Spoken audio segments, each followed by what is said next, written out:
Sebelum itu, saya akan menjelaskan apa yang melatar belakangnya terkait hal ini. Masuknya agama Kristen ke Maluku dan Papua bukan soal penyebaran agama saja, tetapi tentang sejarah panjang perjumpaan antar bangsa dan kekuatan kekuasaan.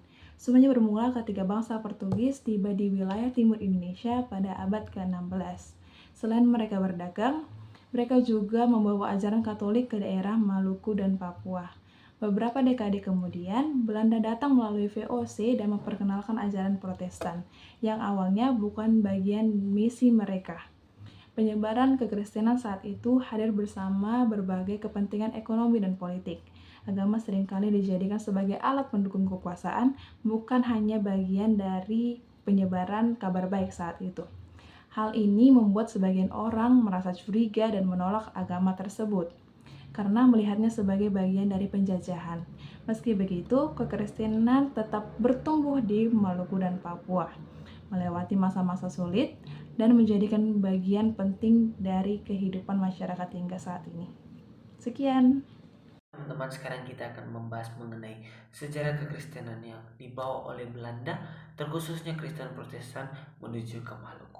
Nah, di mana masyarakat Belanda atau bangsa Belanda ini sendiri melakukan perjalanan ke Nusantara pada tahun 1594. Nah, kemudian pada tahun 1596 Belanda sampai ke Nusantara, bertepatnya di Banten. Tetapi Belanda ingin memperluas dan mencari hasil atau daerah-daerah tempat penghasil rempah-rempah yang sangat melimpah untuk bagaimana mereka ingin memonopoli jalur perdagangan dan ingin memperluas kekuasaan mereka. Nah, kemudian pada tahun 1598 Belanda kemudian sampai ke Tuban, dan pada tahun 1599 Belanda akhirnya sampai ke Maluku yang menjadi daerah penghasil rempah-rempah terbanyak pada saat itu. Alasan Belanda untuk datang ke Nusantara itu sama seperti bangsa Portugis, di mana Belanda ingin memperluas jangkauannya dan ingin mencari tempat sumber rempah-rempah terbanyak dan ingin memonopoli jalur perdagangan yang ada di Asia. Oleh karena itu, Belanda datang ke Nusantara untuk mencari apa yang mereka mau, karena mereka berpendapat bahwa Nusantara adalah salah satu daerah yang kaya akan sumber daya alam. Perlu ditekankan di sini teman-teman bahwa bangsa Belanda itu tidak terlalu mementingkan tentang kerohanian yang ada di negara masyarakat jajahannya, tetapi uh, mereka lebih mementingkan tentang serikat dagang mereka, yaitu VOC. Tetapi teman-teman, kita kembali lagi berkaca pada tiga tujuan utama uh, bangsa Eropa keluar dari tanah mereka atau dari bangsa mereka untuk melakukan pelayaran ke bangsa lain, yaitu Gold, Glory, dan Gospel. Gospel ini sendiri adalah pengabaran Injil teman-teman, di mana Serikat Dagang Belanda atau VOC ini mengeluarkan kebijakan yang positif untuk mendukung pengabaran Injil yang ada di negara Indonesia, terkhususnya di Maluku, di mana mereka mendukung tentang pengabaran Injil yang ada di daerah-daerah Maluku. Salah satunya atau beberapa di antaranya yaitu Ambon, Lease, dan Banda. Di mana jauh sebelum Belanda datang ke Indonesia, Portugis sudah terlebih dahulu untuk menyebarkan agama Kristen Katolik yang ada di Maluku. Nah, di mana Ambon, Lease, dan Banda ini sendiri sudah masuk ke dalam agama Kristen Katolik yang dibawa oleh bangsa Portugis sebelumnya. Nah, hal ini membuat VOC atau bangsa Belanda itu menjadi marah, dan pada akhirnya mereka mengusir imam-imam Katolik yang ada di daerah-daerah tersebut. Nah, efek dari terusirnya imam Katolik tersebut, tidak adanya peribadatan, tidak adanya sekolah yang dijalankan oleh imam-imam Katolik tersebut, sehingga membuat masyarakat menjadi tidak percaya kepada siapa-siapa lagi. Nah, kemudian pada saat itu Belanda pun belum memiliki kemampuan atau tenaga untuk membuka sekolah-sekolah dan untuk mengabarkan Injil pada saat itu. Nah, dalam fenomena tersebut muncullah iman besar yang ada pada masyarakat Maluku, di mana pada saat kekosongan tersebut, kekosongan dari yang ditinggalkan oleh imam-imam Katolik tersebut, banyak orang orang Maluku yang ingin dibaptis, ingin masuk ke Kristen. Hal ini membuat uh, hal ini membuat masyarakat Belanda atau bangsa Belanda itu sendiri atau Serikat Dagang VOC itu sendiri menjadi bingung, sehingga uh, 2 tahun kemudian VOC mengizinkan untuk sekolah dibuka di Ambon, uh, dan melakukan aktivitas sekolah seperti biasanya dan mereka mengabarkan Injil. Tetapi mereka bingung untuk siapa yang akan mengabarkan Injil di Ambon ini. Kemudian mereka mendatangkan pendeta pertama dari Belanda untuk mengabarkan Injil di Maluku, yaitu Casper Willis, di mana dia datang di Ambon pada tahun 1612. Nah, pada saat itu dia Casper Willis ini sendiri pun membangun rencana-rencana pelatihan untuk para imam-imam di Ambon untuk membantunya menyebarkan agama Kristen Protestan yang dibawa oleh Belanda ini sendiri ke Maluku. Nah, seiring berjalan waktu, pemeliharaan spiritual yang ada di masyarakat Maluku ini semakin bertumbuh dan semakin berkembang.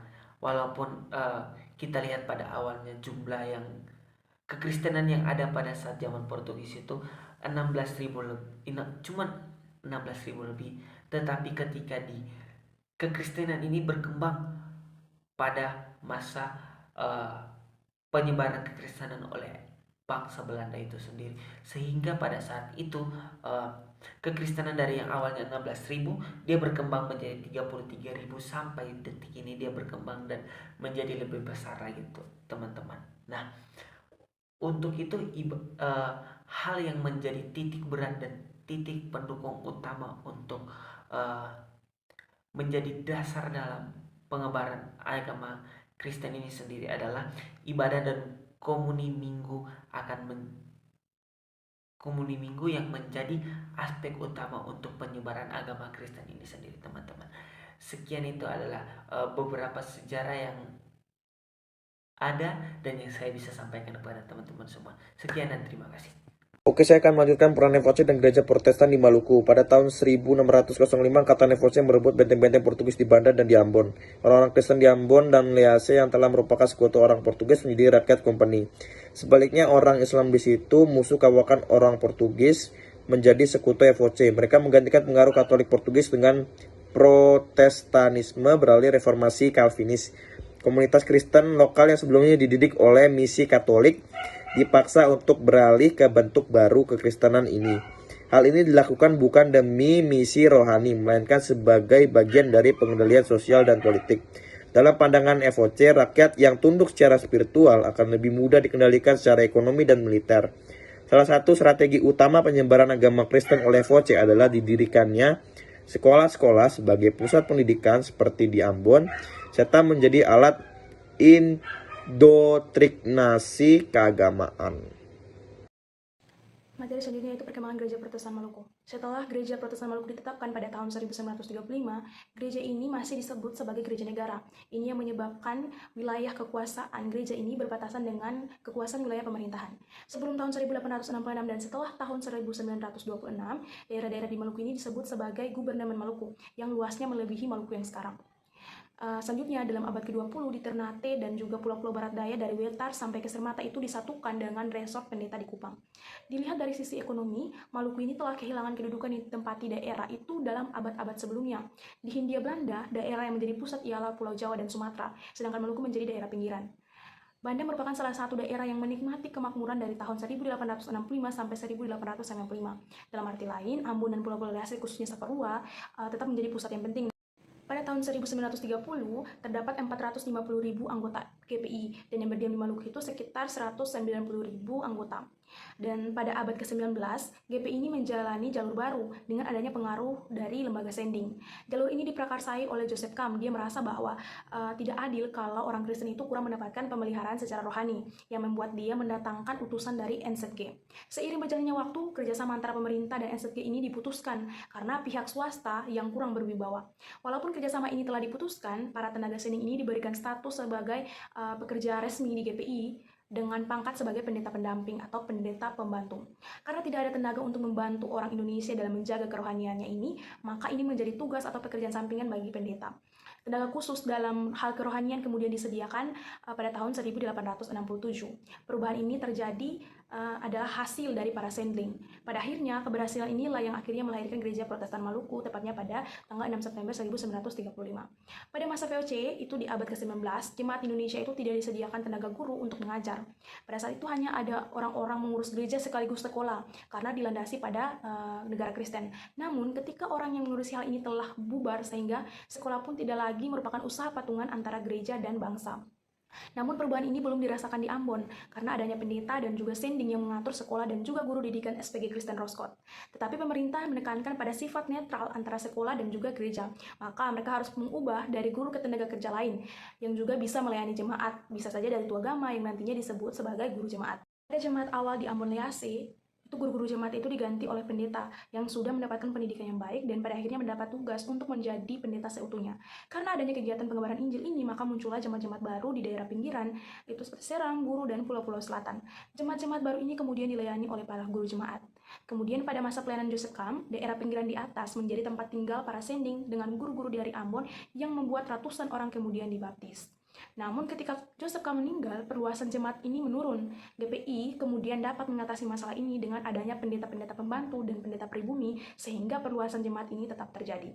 Sejak tahun 1925, pendeta Van Ostrom Soede ini mengadakan perubahan tata ibadah atau liturgi yang belum pernah terjadi selama 3 abad. Ia meningkatkan pendidikan untuk sekelompok besar pekerja gereja dengan memprakarsai sekolah-sekolah pendidikan guru jemaat di Ambon dan di Tual. Pada masa jabatannya, seorang pendeta J. Lopis diangkat menjadi direktur sekolah guru jemaat di Ambon dan pendeta Wetu Tuarima diangkat menjadi direktur Stofil. Kebaktian pada saat itu dilaksanakan pada hari Minggu pagi, dan setelah kebaktian, sorenya itu orang-orang berkumpul untuk membahas apa yang telah dikhotbahkan tadi pada kebaktian. Kebiasaan ini bersumber dari NZG dan dipertahankan walaupun mereka sudah menjadi pejabat GPI. Jika tidak ada gedung gereja bagi daerah yang baru ini untuk beribadah, maka mereka melaksanakan kebaktian di ruang sekolah atau bahkan di rumah guru. Bahasa yang digunakan adalah bahasa Melayu. Kemudian mereka menerjemahkannya ke dalam bahasa daerah setempat. Namun hal ini juga jarang terjadi. Pemberitaan firman itu sering dilakukan dalam bahasa tanah atau malah dalam bahasa Melayu rendah, akan menimbulkan amarah orang.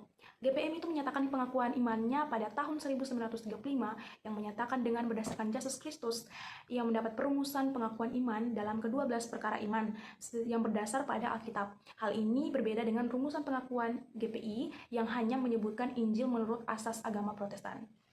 Baik teman-teman, saya akan melanjutkan materi tentang tantangan yang dihadapi oleh Gereja Protestan Maluku pada masa pasca kemerdekaan. Yang pertama, penghapusan unsur hierarki. GPM menghapus struktur hierarki dalam gereja pada tahun 1946, memberikan wewenang yang sama kepada setiap penghantar jemaat dalam pelayanan firman dan juga sakramen. Hal ini menandai perubahan signifikan menuju kemandirian dan kesetaraan dalam struktur gereja, memungkinkan partisipasi aktif jemaat dalam pengambilan keputusan. Yang kedua, pemberontakan RMS.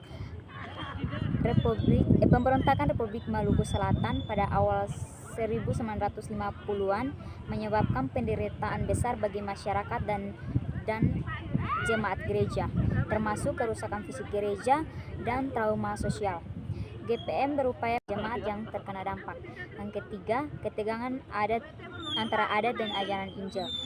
Adat dan kepercayaan lama masih mempengaruhi cara orang menghayati agama Kristen.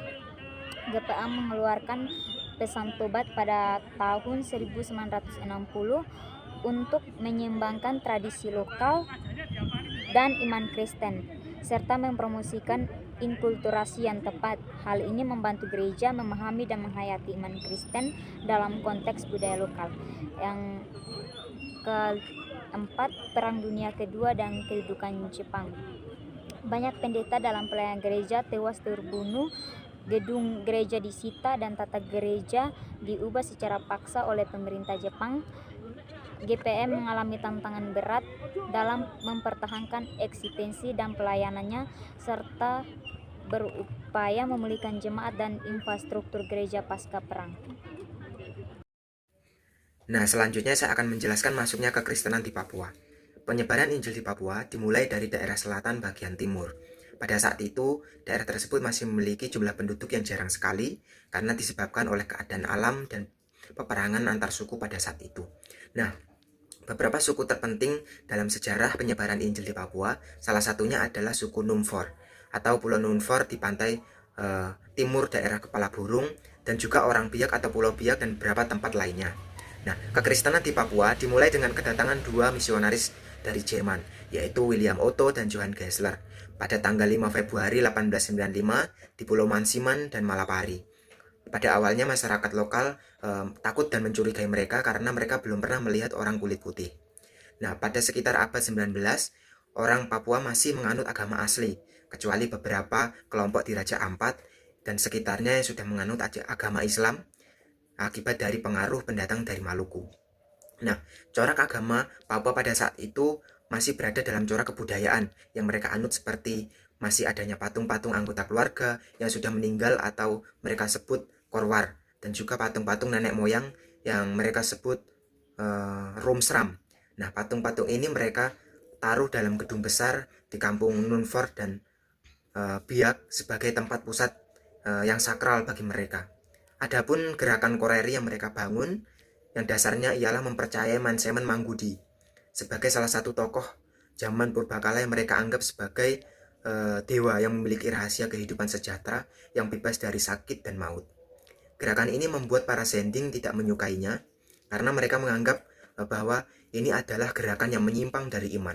Nah, jadi kedatangan Otto dan Geisler bukan semata-mata untuk menyebarkan Injil, tetapi juga untuk memerangi agama kafir di masyarakat tersebut. Jadi teman-teman, saya akan menjelaskan tentang bagaimana perkembangan Sending dan juga perkembangan gereja pada saat awal masuknya kekristenan di tanah Papua. Pada saat awal Sending ini datang ke Papua, masyarakat Papua ini mereka memiliki penilaian buruk akan Sending-Sending ini. Ini bukan tanpa alasan atau tanpa sebab, teman-teman. Ini dikarenakan atau dipicu oleh tindakan Sending itu sendiri, karena saat Sending-Sending itu datang dan menyebarkan Injil serta agama Kristen, mereka menganggap bahwa tradisi budaya dan cara hidup masyarakat lokal pada saat itu sangat-sangat tidak sesuai dengan apa yang diajarkan Alkitab. Dimana kan pada saat itu masyarakat Papua ini hidupnya itu bergerilya dan juga berperang.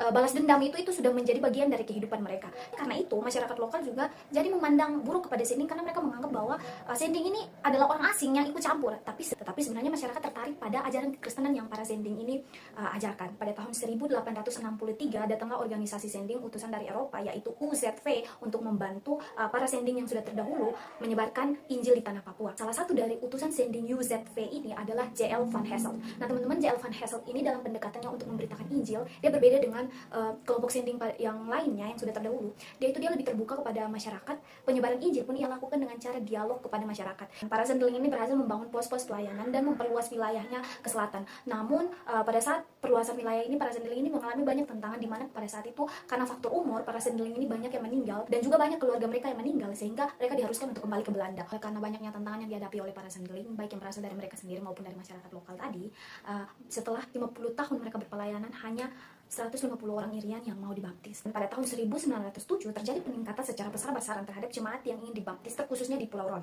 Hal ini disebabkan oleh seorang pemuda yang bernama Yan Aniseba. Nah, pada saat tidur, Yan ini bermimpi bahwa dia memasuki ruangan yang besar yang berdinding emas. Tetapi pada saat ia memasuki ruangan tersebut, ia tidak diperbolehkan masuk karena namanya tidak ada tercatat di dalam sebuah buku besar yang terdapat dalam ruangan itu. Dan ini disuruh kembali dalam waktu 3 hari. Setelah Yan ini bangun dari tidurnya, ia merasa bahwa mimpi yang ia alami itu merupakan pertanda dari Tuhan bahwa ia harus segera bertobat dan menerima kekristenan dengan sungguh-sungguh. Ia langsung mengajak orang-orang yang di sekitarnya untuk bertobat, karena Yan percaya bahwa mereka semua dapat masuk ke dalam ruangan berdinding emas itu, dalam artian di sini adalah surga, hanya jika mereka melalui tangga emas, yaitu Injil. Sehingga pada saat itu masyarakat langsung berbondong-bondong ke rumah Sandeling. Mereka langsung membawa kowar-kowar mereka. Jadi kowar itu, teman-teman, adalah patung-patung yang digunakan masyarakat pada saat itu untuk menyimpan arwah leluhur mereka. Mereka langsung membawa kowar-kowar ini kepada para Sandeling untuk dibakar, dan mereka semua bertobat pada saat itu. Pada perkembangan di awal-awal ini, organisasi gereja dan kepemimpinan gereja pada saat itu belum ada sama sekali melibatkan masyarakat lokal. Kepemimpinan gereja pada saat itu dipimpin langsung oleh Sending sendiri. Tetapi pada tahun 1916 barulah dipilih satu orang Irian untuk menjadi penatua. Masyarakat pada saat itu hanya berperan sebagai jemaat dan juga ada yang berperan sebagai guru-guru jemaat. Nah, guru-guru jemaat ini merupakan guru-guru yang dididik atau disekolahkan oleh para zendeling di pendidikan khusus guru untuk mereka salurkan dalam sekolah-sekolah Kristen yang sudah mereka bangun. Guru-guru jemaat ini juga berperan dalam mendukung kerohanian jemaat pada saat itu. Mereka memimpin kebaktian dan khotbah-khotbah mereka itu mereka terjemahkan dalam bahasa lokal agar bisa lebih dimengerti dan dipahami oleh masyarakat pada saat itu. Sehingga guru-guru jemaat ini mereka tidak hanya berasal dari Papua, tetapi mereka juga berasal dari Ambon dan juga Sangir. Karena guru-guru jemaat dari Pulau Ambon dan Sangir ini kan memahami bahasa lokal Papua, di mana bahasa dialek Ambon sendiri itu kan dekat atau hampir mirip dengan dialek Papua, sehingga mereka dapat memahami dan membantu menerjemahkan Injil yang dibawakan oleh para sending kepada para jemaat di Papua pada saat itu. Strategi penyebaran Injil sending ini sangat bermacam-macam, teman-teman. Jadi mereka tidak hanya menyebarkan Injil hanya melalui mulut ke mulut, tetapi mereka melakukan pendekatan dengan masyarakat dengan mendirikan sekolah dan juga rumah sakit. Jadi mereka membantu masyarakat dalam aspek pendidikan dan juga pengobatan kesehatan. Jadi tapi teman-teman, walaupun pada saat itu jemaat sudah berkembang dengan begitu banyak dan begitu pesatnya serta banyaknya guru-guru jemaat,